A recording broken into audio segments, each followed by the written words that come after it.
പിതാവിൻ്റെയും പുത്രൻ്റെയും പരിശുദ്ധാത്മാവിൻ്റെയും നാമത്തിൽ ആമേൻ. എൻ്റെ പ്രിയപ്പെട്ടവരെ, ഇന്ന് ഡിസംബർ 18 വ്യാഴാഴ്ച. അമ്മേ പരിശുദ്ധ അമ്മേ, അമ്മേ പരിശുദ്ധ ദൈവമാതാവേ, കൃപാസനത്തിലൂടെ ഞങ്ങൾക്കും ഞങ്ങളുടെ ദേശത്തിനും അമ്മ മധ്യസ്ഥം തേടി തന്ന എല്ലാ അനുഗ്രഹങ്ങൾക്കും കൃപകൾക്കും ഞങ്ങളിപ്പോൾ ഹൃദയം നിറഞ്ഞ നന്ദി പറയുന്നു. അമ്മേ പരിശുദ്ധമ്മേ, ദൈവമാതാവേ, 2004 ഡിസംബർ 7 ഉച്ചകഴിഞ്ഞ് 2:30 കൃപാസനത്തിൽ സംഭവിച്ച അമ്മയുടെ പ്രത്യക്ഷപ്പെടലിനെക്കുറിച്ച് തിരുസഭയ്ക്ക് സമർപ്പിച്ചിരിക്കുന്ന പഠനരേഖകളുടെ മേൽ സഭാത്മകമായ പഠനം ആരംഭിക്കുവാൻ ഞങ്ങൾ പ്രാർത്ഥിക്കുന്നു. അമ്മേ പരിശുദ്ധമേ, ഭൂസ്വർലോകങ്ങളുടെ രാജ്ഞിയായ അങ്ങേയ്ക്ക് ഭൗമസംരക്ഷണത്തിനായി പ്രപഞ്ചപ്രകൃതിയെ തന്നെ തിരുസഭ പ്രതിഷ്ഠിക്കുവാൻ ഈ പ്രത്യക്ഷീകരണം വഴി ഇടയാക്കണമേ. പരിശുദ്ധമേ, ജപമാല മാതാവേ, സകല പ്രാർത്ഥനയോടും ചേർത്ത് ഞങ്ങളിപ്പോൾ പ്രാർത്ഥിക്കുന്ന ഈ കുടുംബത്തിന്റെ പ്രത്യേക നിയോഗം പറ മക്കളെ.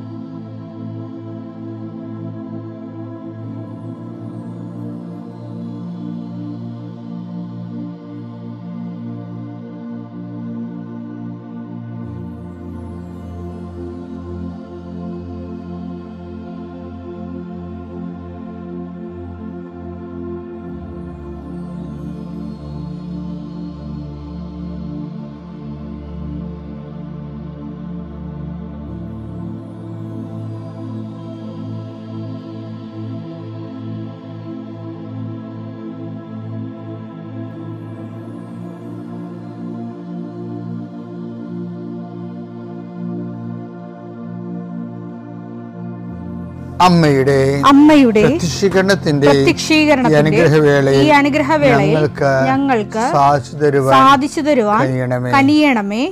ആമേൻ. വിശ്വാസ പ്രമാണം. സർവശക്തനായ പിതാവും ആകാശത്തിന്റെയും ഭൂമിയുടെയും സൃഷ്ടാവുമായ ദൈവത്തിൽ ഞാൻ വിശ്വസിക്കുന്നു. അവിടുത്തെ ഏകപുത്രനും ഞങ്ങളുടെ കർത്താവുമായ ഈശോമിശിഹായിലും ഞാൻ വിശ്വസിക്കുന്നു. ഈ പുത്രൻ പരിശുദ്ധാത്മാവിനാൽ ഗർഭസ്ഥനായി കന്യകാമറിയത്തിൽ നിന്ന് പിറന്ന് പൊന്തിയോസ് പീലാത്തോസിന്റെ കാലത്ത് പീഡകൾ സഹിച്ച് കുരിശിൽ തറയ്ക്കപ്പെട്ട് മരിച്ച് അടക്കപ്പെട്ട് പാതാളങ്ങളിൽ ഇറങ്ങി മരിച്ചവരുടെ ഇടയിൽ നിന്ന് 3-ാം നാൾ ഉയർത്ത് സ്വർഗത്തിലേക്ക് എഴുന്നള്ളി സർവശക്തിയുള്ള പിതാവായ ദൈവത്തിന്റെ വലതുഭാഗത്തിരിക്കുന്നു. അവിടെ നിന്ന് ജീവിക്കുന്നവരെയും മരിച്ചവരെയും വിധിക്കുവാൻ വരുമെന്നും ഞാൻ വിശ്വസിക്കുന്നു. പരിശുദ്ധാത്മാവിലും ഞാൻ വിശ്വസിക്കുന്നു. വിശുദ്ധ കത്തോലിക്കാ സഭയിലും പുണ്യവാന്മാരുടെ ഐക്യത്തിലും പാപങ്ങളുടെ മോചനത്തിലും ശരീരത്തിന്റെ ഉയർപ്പിലും നിത്യമായ ജീവിതത്തിലും ഞാൻ വിശ്വസിക്കുന്നു. ആമേൻ. സ്വർഗ്ഗസ്ഥനായ ഞങ്ങളുടെ പിതാവേ, അങ്ങയുടെ നാമം പൂജിതമാകണമേ. അങ്ങയുടെ രാജ്യം വരണമേ. അങ്ങയുടെ തിരുമനസ് സ്വർഗത്തിലെ പോലെ ഭൂമിയിലും ആകണമേ.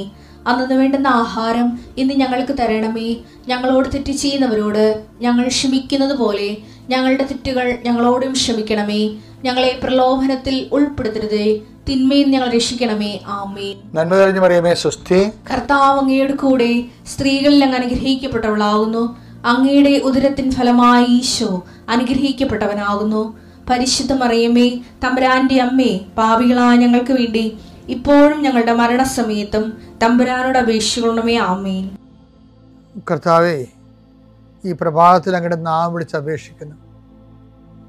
അങ്ങയുടെ നാമം വിളിച്ച് അപേക്ഷിക്കുന്ന ഒരു മകൻ പോലും ഒരു മകൾ പോലും കർത്താവ് ലജ്ജിക്കാൻ ഇടയാക്കല്ലേ എന്ന് പ്രാർത്ഥിക്കുന്നു. കർത്താവേ, നിന്റെ തിരിച്ചുവരെ ഓർത്തുകൊണ്ട് പ്രാർത്ഥിക്കുന്നു. നിന്റെ തിരുവിലാല മുറിവിനെ ഞങ്ങൾ ഈ പ്രഭാതത്തിൽ കുമ്പിട്ട് ആരാധിച്ചുകൊണ്ട് പ്രാർത്ഥിക്കുന്നു.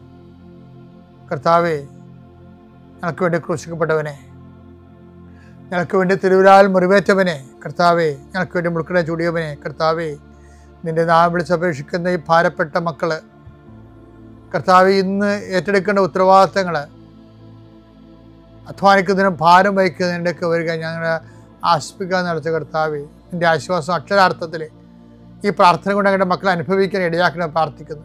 ഏത് കാര്യത്തിന് വേണ്ടിയാണോ, ഏത് കാര്യത്തിന് വേണ്ടി അങ്ങനെ മക്കൾ ഇപ്പോഴും ഭാരപ്പെട്ടിരിക്കുന്നത്, ആ വിഷയത്തിൽ കർത്താവ് ഇന്ന് രാത്രി 7 മണിക്കുള്ളിൽ ഒരു പരിഹാരം ഉണ്ടാകാൻ വേണ്ടി പ്രാർത്ഥിക്കുന്നു. ആ സാമ്പത്തിക വിഷയമാകാം, കോടതി കേസാകാം, വസ്തു വിൽപ്പനയോ വാങ്ങലോ ആകാം, അല്ലെങ്കിൽ പ്രതീക്ഷിച്ചുകൊണ്ടിരിക്കുന്ന കത്താകാം, അല്ലെങ്കിൽ ഒരു ഇമെയിലാകാം, അല്ലെങ്കിൽ ഒരു അനുവാദമാകാം. എന്താണ് ഈശോ തടഞ്ഞു നിർത്തിയിരിക്കുന്നത്? ആ തടസ്സമെല്ലാം 39 വർഷം ഞാൻ അർപ്പിച്ച കൃപാനയുടെ യോഗ്യതയാൽ കൃപാസ്ഥാനത്താറെ ജീവനോടെ പ്രത്യക്ഷപ്പെട്ട പരിശുദ്ധയുടെ മാധ്യസ്ഥത്തിൽ ഈശോ നാമത്തിൽ മാറിപ്പോകട്ടെ എന്ന് കൽപ്പിക്കുന്നു. രോഗികൾ, പീഡിതര്, മനപ്രയാസമുള്ളവർ, കുടുംബം തകർന്നുകൊണ്ടിരിക്കുന്നവർ, മക്കളെ ഓർത്ത് വേദി കൊള്ളുന്നവർ, വീടില്ലാത്തവർ, വഴിയില്ലാത്തവർ, കർത്താവ് അവർക്കെല്ലാം കർത്താവേ നിന്റെ സാധ്യത നൽകിയ ഒരു പുതിയ വഴി അവരെ കൊണ്ട് തന്നെ കണ്ടുപിടിക്കുന്നതിന് വേണ്ടി കർത്താവ് നീ അവരെ സഹായിക്കണം പ്രാർത്ഥിക്കുന്നു. സമീപസ്ഥരും വിദൂരസ്ഥരുമായ മക്കളെ, പല മക്കളുടെ ചില ഫോൺ വിളികൾക്ക് ശേഷം, ചില കാര്യങ്ങൾ അറിഞ്ഞതിന് ശേഷം അതുകൊണ്ട് വേദനിക്കുന്ന മാതാപിതാക്കന്മാരുടെ ദുഃഖങ്ങളെ കർത്താവിൻ്റെ ദൃശ്യത്തിലേക്ക് ഏൽപ്പിച്ച് പ്രാർത്ഥിക്കുന്നു. ദൈവമേ, മക്കളില്ലാത്തവരെ, ഗർഭശിശുക്കൾക്ക് വൈകല്യം ഉണ്ടെന്ന് സ്കാനിങ് റിപ്പോർട്ട് വന്നവർ, അവിടെ വയറിൽ കർത്താവ് നീ ഇപ്പം നിൻ്റെ തിരുമുറുവാർന്ന വലതുകരം വെക്കണമെന്ന് പ്രാർത്ഥിക്കുന്നു. മക്കളില്ലാത്ത ഉദരങ്ങളിൽ കർത്താവ് നിന്റെ കൈകൾ വെച്ചുകൊണ്ട് കർത്താവ് അവർക്ക് കുഞ്ഞുങ്ങളെ നൽകി അനുഗ്രഹിക്കണം പ്രാർത്ഥിക്കുന്നു. പീഡിതരെ, സാമ്പത്തിക ബാധ്യത വിഷമിക്കുന്നവരെ, കേസ് അകപ്പെട്ടിരിക്കുന്നവരെ, ഭീഷണിക്ക് വന്നിരിക്കുന്നവരെ, ഓരോരുത്തരും ഡേറ്റ് പറഞ്ഞതിന് ശേഷം കർത്താവ് അത് പാലിക്കാൻ പറ്റാത്ത രീതിയിൽ വലിയ വിക്ഷോഭങ്ങളിലേക്കും പോകുന്നവർ, അതിൻ്റെ മാനസിക സമ്മർദ്ദം അനുഭവിക്കുന്നവർ, കർത്താവിൻ്റെ കരുണ അവിടെ സ്ഥാപിക്കുകയും അതിനെല്ലാം അതിജീവിക്കാനുള്ള പുതിയ മാർഗങ്ങളെ കർത്താവ് കണ്ടുപിടിക്കുകയും കർത്താവ് ധൈര്യമായിരിക്കുക ഞാൻ നിന്നോട് കൊണ്ടുവന്ന് അളിച്ച കർത്താവിൻ്റെ സാന്നിധ്യം അനുഭവിക്കാൻ ഇടയാകാൻ കൃപാസ്ഥാനത്താറെ ജീവനോടെ പ്രത്യക്ഷപ്പെട്ട പരിശുദ്ധ അമ്മയുടെ കരങ്ങളിലേക്ക് നിന്റെ കുടുംബത്തെ ഞാൻ ഏൽപ്പിച്ചുകൊണ്ട് പിതാവിൻ്റെയും പുത്രൻ്റെയും പരിശുദ്ധ നാമത്തിൽ നിന്നെ ആശീർവദിക്കും. എൻ്റെ പ്രിയപ്പെട്ടവരെ, കർത്താവിൻ്റെ തിരുസന്നിധി നമ്മൾ ചെയ്ത പരിശുദ്ധ മരിയൻ ഉടമ്പടി, അതിൻ്റെ നിർവഹണ പ്രക്രിയയിൽ നമ്മൾ ഉപയോഗിക്കുന്ന സമീപനം എന്താണെന്നുള്ളത് വളരെ ശ്രദ്ധാർഹമായ ഒരു വിഷയമാണ്. സമീപനം എന്ന് പറഞ്ഞാൽ നമുക്ക് 2 ഹെഡ് ടു ടെയിൽ എന്നും പറഞ്ഞ് ഒരു സമീപനം എടുക്കാം. അതായത് തല തൊട്ട് വാലുവരെ, ഹെഡ് ടു ടെയിൽ. രണ്ടാമത്തത് ടെയിൽ ടു ഹെഡ് എന്ന് പറഞ്ഞ് വേറൊരു സമീപനം എടുക്കാം.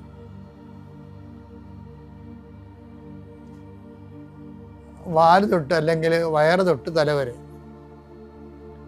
അപ്പോൾ അത് ശരിക്കും ഉടമ്പടി വരുമ്പോൾ എങ്ങനെ വരുമെന്ന് വെച്ച് കഴിഞ്ഞാൽ നമുക്കറിയാമല്ലോ, ഈ റിജക്ഷൻ റേറ്റ് കൂടുതലായിരിക്കും.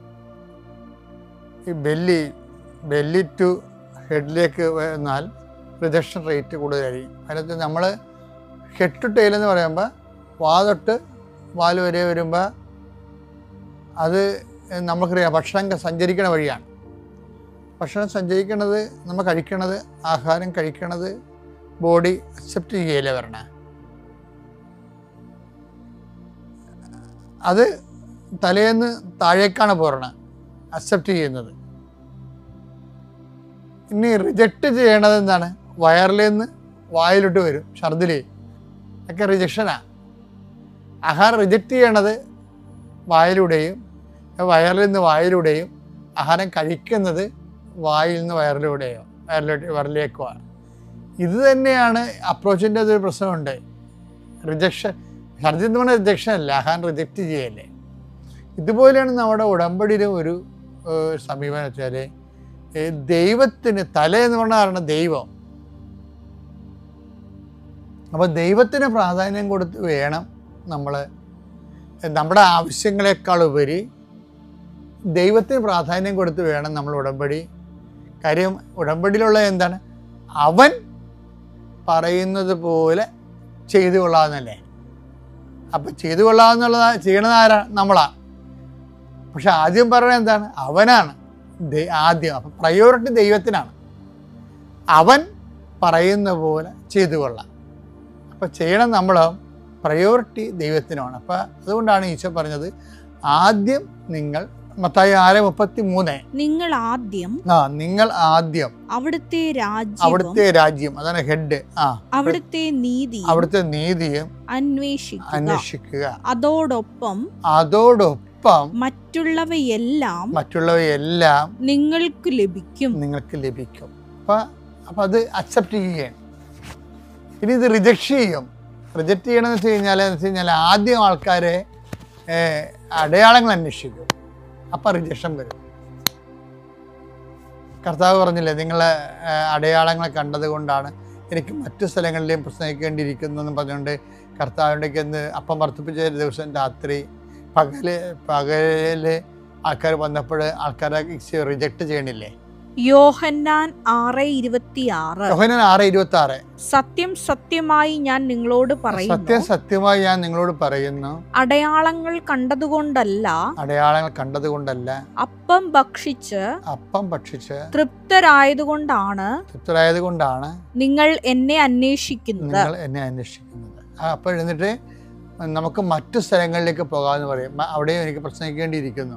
നമുക്കൊരു ചെറിയൊരു സംഭവം കാണാം. അതായത് കർത്താവിൻ്റെ അടയാളങ്ങൾ ലഭിച്ച ആൾക്കാരുണ്ട്. രോഗം സുഖപ്പെടുത്തിയവർ, അപസ്മാര രോഗം സുഖപ്പെടുത്തിയവർ, പിശാച് ബാധിച്ച് മാറ്റിയവർ, ഇങ്ങനെ കുറേ അനുഗ്രഹാനുകൂല്യം ലഭിച്ച ആൾക്കാരെ വീണ്ടും കർത്താവിനെ തിരക്കി വരും. അപ്പോൾ കർത്താവ് റിജക്റ്റ് ചെയ്യും.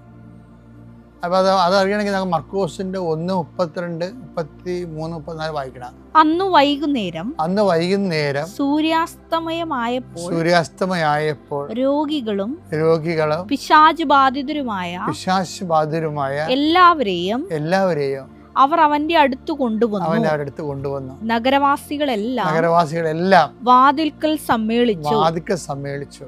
വിവിധ രോഗങ്ങൾ ബാധിച്ചിരുന്ന വളരെ പേരെ അവൻ സുഖപ്പെടുത്തി അനേകം പിശാചുക്കളെ പുറത്താക്കി. പിശാചുക്കൾ തന്നെ അറിഞ്ഞിരുന്നത് കൊണ്ട് സംസാരിക്കാൻ അവരെ അവൻ അനുവദിച്ചില്ല. അതിരാവിലെ അവൻ ഉണർന്ന് ഒരു വിജന സ്ഥലത്തേക്ക് പോയി. അവിടെ അവൻ പ്രാർത്ഥിച്ചുകൊണ്ടിരുന്നു. ശിമയോനും കൂടെ ഉണ്ടായിരുന്നവര് അവനെ തേടി പുറപ്പെട്ടു. കണ്ടെത്തിയപ്പോൾ അവർ പറഞ്ഞു, എല്ലാവരും നിന്നെ അന്വേഷിക്കുന്നു. അവൻ പറഞ്ഞു, നമുക്ക് അടുത്ത പട്ടണങ്ങളിലേക്ക് പോകാം. അവിടെയും അതാണ് റിജക്റ്റ് ചെയ്യണ്ട.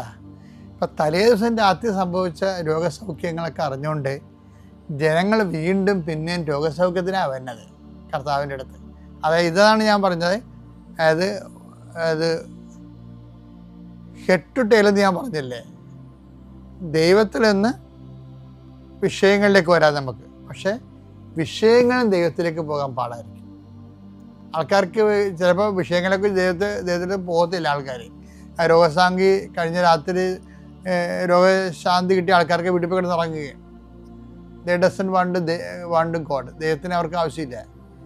അതുകൊണ്ടാണ് ഈശോ പറഞ്ഞത് അവർ റിജക്റ്റ് ചെയ്യണത്. ദൈവത്തിന് ആവശ്യമില്ലാതെ അനുഗ്രഹങ്ങൾ മാത്രം ആവശ്യപ്പെട്ട റിജക്ഷൻ്റെ സാധ്യതയുണ്ട്. അതാണ് ഈശോ പറയണത്. അതാണ് 1:38 വായിച്ചേ, മർക്കോസ് 1:38 വായിച്ചേ. അവൻ പറഞ്ഞു നമുക്ക് അടുത്ത പട്ടണങ്ങളിലേക്ക് പോകാം. അടുത്ത പട്ടണങ്ങളിലേക്ക് അതായത് ഇവരെ വിട്ടു, വഴിയിൽ വിട്ടു. അവിടെയും എനിക്ക് പ്രസംഗിക്കേണ്ടിയിരിക്കുന്നു. അതിനാണ് ഞാൻ വന്നിരിക്കുന്നത്. ഈശോയ്ക്ക് ഇതിനെക്കുറിച്ച് വ്യക്തതയുണ്ട്. അത് നമുക്കും വ്യക്തത ഉണ്ടാകണം, സഭയ്ക്കും വ്യക്തത ഉണ്ടാകണം. ഈശോ എന്തിനാണ് വന്നതെന്ന്. രക്ഷയുടെ സുവിശേഷമാണ് വന്നത്. ഈശോ എന്തിനാണ് വന്നതെന്ന് കുറച്ച് കഴിയുമ്പോൾ നമ്മൾ മറന്നു പോകും. സഭയും മറന്നു പോകുന്ന സമയത്ത് എന്തിനാണ് വന്നത്. അതിന് പകരം പിന്നെ നമ്മൾ വേറെ ഒത്തിരി കാര്യങ്ങളൊക്കെ ചെയ്തുകൊണ്ട് നടക്കും. ഈശോ അതിനാണ് ഈശോയ്ക്ക് കോൺഷ്യസ് ഉണ്ട്, അതിനാണ് ഞാൻ വന്നിരിക്കണതെന്ന്. രക്ഷയുടെ സുവിശേഷം കൈമാറാൻ, ആത്മരക്ഷയുടെ സുവിശേഷം. പക്ഷെ അതിനാണ് ഞാൻ വന്നിരിക്കണമെന്ന് നമുക്ക് ബോധം ഉണ്ടെങ്കിൽ നമ്മുടെ മൂവ്മെൻറ്റ് ഹെഡ് ടു ടെയിലായിരിക്കും. അതാണ് സുവിശേഷ പ്രവർത്തകരുടെ വിജയം എന്ന് പറയുന്നത്.